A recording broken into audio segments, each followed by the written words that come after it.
La familia de Souza parecía estar viviendo un sueño común en tierras extranjeras. Habiendo llegado de Sri Lanka hace aproximadamente una década, se habían establecido en Glenbridge, una tranquila zona residencial en las afueras de Ottawa, Canadá. Ravi, el padre, trabajaba en informática, mientras que su esposa Malini se ocupaba de la casa y de sus 4 hijos, 3 niños y una niña recién nacida. Eran respetados, participaban en la comunidad y nunca tuvieron problemas con los vecinos ni con la ley. Pero un gesto de generosidad aparentemente inocente lo cambiaría todo. A finales de 2023, Ravi acogió en su casa a un joven llamado Kevin Rajan, de 19 años, un estudiante de Colombo que, según la familia, necesitaba apoyo hasta que se estableciera en su nuevo país. Kevin era el hijo de un amigo de la infancia de Ravi. El niño tenía un comportamiento tranquilo, modales impecables y una rutina aislada. Solía pasar largas horas en su habitación. Rara vez interactuaba con los niños y comía en horarios alternativos. Aún así, nada parecía justificar la desconfianza. Malini dijo a sus amigos que Kevin era muy respetuoso, pero tenía una mirada extraña en sus ojos. En retrospectiva, estas fueron advertencias que fueron ignoradas. El joven permaneció en la residencia durante casi 3 meses, mientras la casa se llenaba de ruidos infantiles, juguetes desperdigados y el llanto constante de la pequeña Ayla, de apenas 2 meses. Era una casa viva y feliz, y estaba a punto de ser completamente destruida por las personas a las que debería haberle estado más agradecida. Nadie imaginaba que, mientras todos dormían, Kevin Rajan había comenzado a planear algo que ni siquiera los detectives podían explicar por completo. Con un cuaderno escondido debajo del colchón, tomaba notas metódicas, horarios, sonidos, hábitos. Estaba esperando el momento adecuado. Y cuando el reloj marcó el 6 de marzo de 2024, no dejó que nadie despertara. Ese miércoles empezó como cualquier otro. Malini cambiaba pañales, preparaba el té de la mañana y tomaba la temperatura de los pequeños antes de enviarlos a la escuela. Por la noche, la rutina era tranquila. Ravi llegó a casa del trabajo, cenaron juntos y se fueron a dormir alrededor de las 10 de la noche. Kevin, como siempre, se fue temprano. Lo que nadie sabía era que había escondido un cuchillo de cocina bajo su abrigo y un par de guantes en el bolsillo de su pantalón. Su mente estaba llena de una idea fija. Me acogieron, pero esta no es mi casa. A las 2:45 de la mañana, Kevin salió de su habitación y caminó en silencio por la casa. Primero fue a la cuna de la bebé Ayla. Con frialdad, colocó su mano sobre su boca y presionó hacia abajo. Luego se dirigió a la habitación de los hermanos. Dylan, 7, Harish, 5 y Leo, 2. Uno por uno, los silenció en cuestión de minutos. No gritar, sin tiempo de reacción. El ataque fue metódico, cruel y absolutamente silencioso. Kevin sabía lo que hacía. Lo que pocos entendieron después fue por qué. Luego fue al dormitorio de la pareja. Ravi y Malini dormían profundamente. El ataque contra ellos fue diferente, más caótico, más brutal. Ravi todavía intentó reaccionar y fue el único en hacer algún ruido, pero él estaba demasiado herido. Malini fue atacada repetidamente a pesar de que ya estaba muerta. Kevin pareció entrar en trance, actuando con una mezcla de ira y obsesión, como si quisiera borrar algo más allá de la carne, una presencia, un recuerdo. En total, la masacre duró menos de 15 minutos. Kevin se encerró en el baño, se lavó las manos y se cambió de ropa. Luego se sentó en la sala de estar, junto a los cuerpos, y esperó. La policía recién sería llamada por la mañana cuando un vecino notó que la puerta estaba entreabierta y encontró a Ravi agonizando con heridas graves. Ya era demasiado tarde. Para 6 miembros de aquella casa, el amanecer había sido el último. La escena encontrada por la policía fue descrita como indescriptible. Había sangre salpicada en varias habitaciones, juguetes pisoteados, ropa de niños manchada y el débil sonido de la televisión aún encendida. Ravi, el único sobreviviente, estaba semiconsciente y fue trasladado en avión al hospital de Ottawa. Sin embargo, la identidad del atacante pronto fue revelada. Kevin Ryan estaba sentado en el sofá, inmóvil, mirando al vacío. Él no intentó huir, no mostró ninguna emoción. Él simplemente murmuró: tenía que hacerlo. La noticia se extendió rápidamente por toda la ciudad. Nunca antes, Glenbridge había sido testigo de un crimen tan violento, y el hecho de que el autor viviera con la familia solo amplificó el horror. Los vecinos quedaron conmocionados, los padres escondieron a sus hijos y las iglesias de la zona realizaron vigilias de duelo. La pregunta que resonó en los periódicos fue la misma que repitieron los investigadores durante el interrogatorio: ¿por qué? Mientras tanto, el equipo forense recogió decenas de piezas de evidencia. En la habitación de Kevin encontraron cuadernos con notas obsesivas, fechas, frases en sánscrito, dibujos de las víctimas y símbolos extraños. No se ha confirmado ninguna motivación política o religiosa. Lo sentí como algo personal, interno, psicológico. Pero hasta el día de hoy, nadie ha podido definir lo que había dentro de la mente de ese niño. Para muchos, lo más perturbador fue que Kevin vivió bajo el mismo techo que sus víctimas durante semanas. Vio a los niños sonreír, comió la comida preparada por Malini, fue recibido como familia y aún así planeó fríamente el fin de todos ellos, como si ya hubiera sido escrito y nadie lo hubiera visto. La ciudad de Glenbridge quedó en silencio. Las escuelas suspendieron las clases, las iglesias organizaron servicios de oración e incluso los negocios cerraron durante algunos días. El crimen provocó una especie de duelo colectivo. Las imágenes de la casa aislada con cinta amarilla, el auto familiar estacionado en el garaje y los vecinos llorando frente a las cámaras tomaron las redes sociales. Pero había algo que la lente no podía captar: el miedo. El temor de que un crimen como este pudiera ocurrir allí, en el corazón de uno de los países más seguros del mundo. El temor de que el mal no tuviera rostro, que la violencia muchas veces duerme al lado, o peor aún, dentro del tuyo. Ese sentimiento se cernía sobre la comunidad como una nube espesa y muchos residentes dijeron que nunca volvieron a dormir de la misma manera después de esa semana.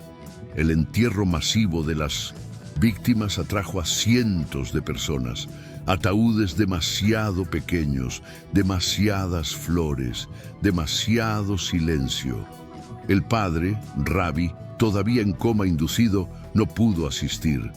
Meses antes se exhibieron en la iglesia fotos de la familia sonriendo durante un picnic, mientras el pastor decía: recibieron y fueron traicionados.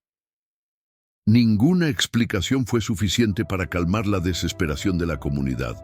Con cada nuevo detalle que revelaba la investigación, más personas se distanciaban del caso por miedo, repulsión o dolor. Pero para los que quedaron, se había abierto una herida, uno que no sanaría con el tiempo, porque nadie quiere creer que es posible compartir mesa con un monstruo, y sin embargo, sucede. Los primeros días de investigación se centraron en reconstruir el pasado de Kevin Ryan.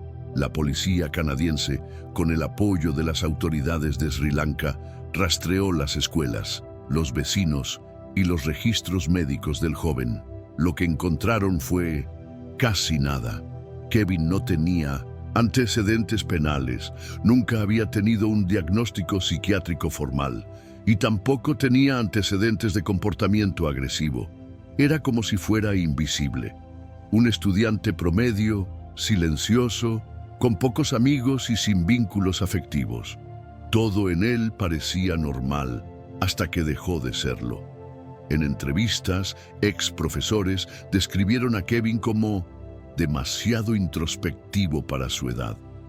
Uno de ellos, que pidió permanecer en el anonimato, recordó que el joven una vez entregó un ensayo sobre limpiar el mundo del desorden que asustó a la clase, pero como no había ninguna amenaza directa, nadie actuó. Otros colegas comentaron que tenía hábitos inusuales.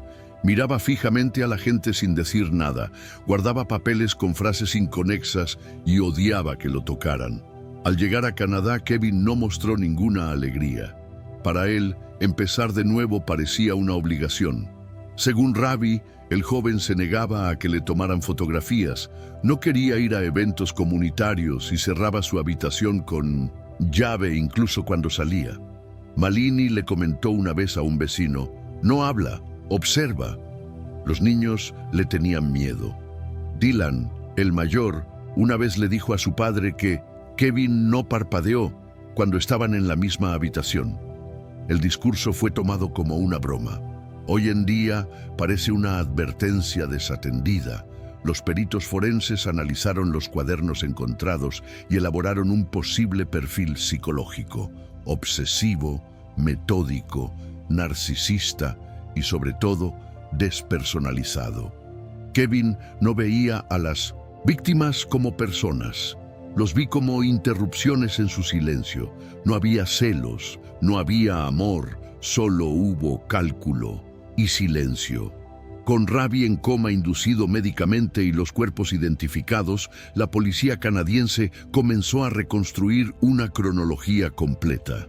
Las imágenes de la cámara de seguridad mostraron a Kevin en el supermercado 2 días antes del crimen, comprando cinta adhesiva, paños de limpieza y guantes. Sus pasos no eran apresurados, no miró a los lados y en ningún momento lo dudó. La compra se pagó en efectivo. Sabía que estaba dejando un rastro y no parecía importarle. Días antes de la masacre, Ravi había intentado convencer a Kevin de mudarse de casa. Según mensajes enviados a un amigo, dijo que el niño parecía perdido y que su presencia era mala para los niños. Malini incluso afirmó que expulsarlo sería cruel y que con amor él cambiaría. Esta conversación tuvo lugar 3 días antes de la masacre. La decisión final nunca se tomó. La autopsia de las víctimas reveló que Kevin utilizaba golpes precisos, siempre con la misma arma. El bebé no tenía marcas externas. Dylan, el mayor, tuvo dificultades y eso se notaba en las marcas que tenía en las manos. La policía confirmó que, además de las víctimas oficiales, un 5º niño escapó por casualidad. Era hijo de un matrimonio vecino que dormía en la casa de los D'Souza, pero que no pudo acudir porque tenía gripe. Su destino podría haber sido el mismo. En el hospital, Ravi se despertó 5 días después del crimen. Confundido entre tubos y aparatos, solo hizo una pregunta: ¿dónde están mis hijos? El equipo médico pidió tiempo, pero en el fondo todos sabían que no había una forma correcta de dar ese tipo de respuesta. Cuando se enteró, Ravi no gritó. Él no lloró. Él simplemente giró la cara y nunca volvió a decir el nombre de Kevin. Kevin Rajan ha sido acusado formalmente de 6 cargos de asesinato agravado y un cargo de intento de asesinato. Durante la audiencia preliminar, permaneció en completo silencio. Se negó a responder preguntas, solo pidió que guardaran sus notas con él en la celda. Los fiscales canadienses describieron el caso como una masacre premeditada, con extrema crueldad y una total falta de empatía. El defensor público incluso solicitó exámenes psiquiátricos, todos ellos inconcluyentes. La sala del tribunal estaba abarrotada el primer día del juicio. Vecinos, periodistas y líderes religiosos observaban con tensión. Ravi, todavía débil, apareció en una silla de ruedas. Frente a Kevin permaneció inmóvil. Un silencio gélido impregnaba la habitación. El fiscal dijo en voz alta: el acusado no solo mató gente, destruyó una casa, enterró una ciudad. Kevin, sentado, movía los dedos sobre su pierna. ¿Un tic nervioso? Nadie lo sabe. Durante el juicio, el jurado tuvo acceso a las notas del asesino. En una de las páginas se repetía una frase: para que el mundo escuche, primero hay que silenciar los gritos. Una teoría de la fiscalía fue que Kevin veía a la familia como un símbolo de todo lo que él no podía tener: estructura, afecto, paz, matar. Entonces sería su retorcida forma de venganza contra la vida. Pero ninguna explicación fue suficiente. Al final, el veredicto fue unánime: culpable de todos los crímenes. Kevin fue condenado a cadena perpetua sin posibilidad de libertad condicional. Al oír la frase, simplemente sonrió. Era la única expresión que mostraba desde su arresto, y quizás el más aterrador. La casa de Sousa estuvo sellada durante 200 meses. Los vecinos evitaron caminar por la acera. Los niños cruzaron al otro lado de la calle. Era como si ese lugar cargara un peso invisible. Algunos dijeron que oyeron voces, otros sintieron escalofríos solo al mirarlo. La casa fue puesta a la venta, pero a nadie le interesó. Incluso cuando su valor se redujo drásticamente, permaneció allí, inmóvil, como un recordatorio viviente del horror. Ravi intentó seguirlo, pero ¿cómo empezar de nuevo después de perderlo todo? Pasó un tiempo en rehabilitación física y luego fue acogido por sus familiares en Toronto. Rechazó entrevistas, visitas y homenajes. Un periodista logró acercarse a él meses después y él simplemente respondió: no soy el hombre que buscan. Se alojó en esa casa. Su presencia en cualquier lugar provocaba silencio. La ciudad ha organizado un monumento permanente en la plaza principal. Se utilizaron nombres ficticios en los registros para proteger los recuerdos de los niños. Pero las fotos, los juguetes, abandonados, los dibujos hechos por los compañeros del colegio, todo seguía allí. La gente depositó flores en la puerta, y en un cartel, pegado por un desconocido, se leía: vivía con ellos, lo trataban como a un hijo, él los trataba como si no fueran nada. Psicólogos locales han informado de un aumento de casos de ansiedad e insomnio entre niños y adolescentes. Glenbridge ha cambiado. Ahora el miedo vivía allí. Y aun con las rejas, los juicios y las sentencias, lo perdido nunca podrá recuperarse. El caso ganó atención internacional durante algunas semanas. Los periódicos de todo el mundo publicaron titulares sobre la masacre familiar en Canadá. Pero como siempre, los titulares cambian. El tiempo se acaba. El siguiente escándalo toma su lugar. Y esa tragedia tan personal para Glenbridge se convirtió en una estadística para el resto del mundo. Otro caso cerrado, otra familia olvidada, excepto los que se quedaron. En Internet se crearon foros de teorías conspirativas, que Kevin formaba parte de una secta que sufría alucinaciones, que había sido utilizado por fuerzas superiores. Nada de esto ha sido probado, pero el hecho de que no mostrara ningún remordimiento alimenta el misterio. Su silencio es más aterrador que cualquier confesión. Algunos decían: los monstruos gritan, Kevin simplemente existía. La Fiscalía canadiense utilizó el caso para proponer cambios en el proceso de acogida de inmigrantes y en el apoyo psicológico de los jóvenes vulnerables. Poco llegó a concretarse, como siempre. El ciclo se repite. Y el silencio institucional resuena tanto como el silencio de las víctimas. Y Ravi, él desapareció, cambió su nombre, cortó contacto con todo el mundo. Nadie más sabía dónde estaba. Algunos dicen que vive en Asia, otros que se quitaron la vida meses después. La verdad es que, aunque sobrevivió, nunca salió de esa casa. Esta historia no se trata solo de asesinato, se trata de confianza, sobre el peligro invisible, sobre cómo a veces el mal se viste con ropa normal, se sienta a la mesa contigo y espera. El caso Tsusa nos recuerda que el peor terror no es el que viene de fuera, es lo que se infiltra en el silencio, quien sonríe educadamente, quien agradece con la mirada y luego mata sin dudarlo. Kevin Ryan no era un psicópata del cine, era un joven de la realeza, con nombre, pasado, promesas, y aún así fue capaz de exterminar a una familia que lo trató humanamente. ¿Por qué? Nadie lo sabe, quizás nunca lo sepamos, y quizás ese sea el punto más aterrador, la ausencia de significado. Si has visto hasta aquí, pregúntate, ¿cuántas personas viven a tu alrededor? ¿Y realmente las conoces? ¿Cuántas caras te sonríen cada día sin que sepas lo que llevan dentro? Esta historia es un espejo, y a veces el reflejo no es agradable.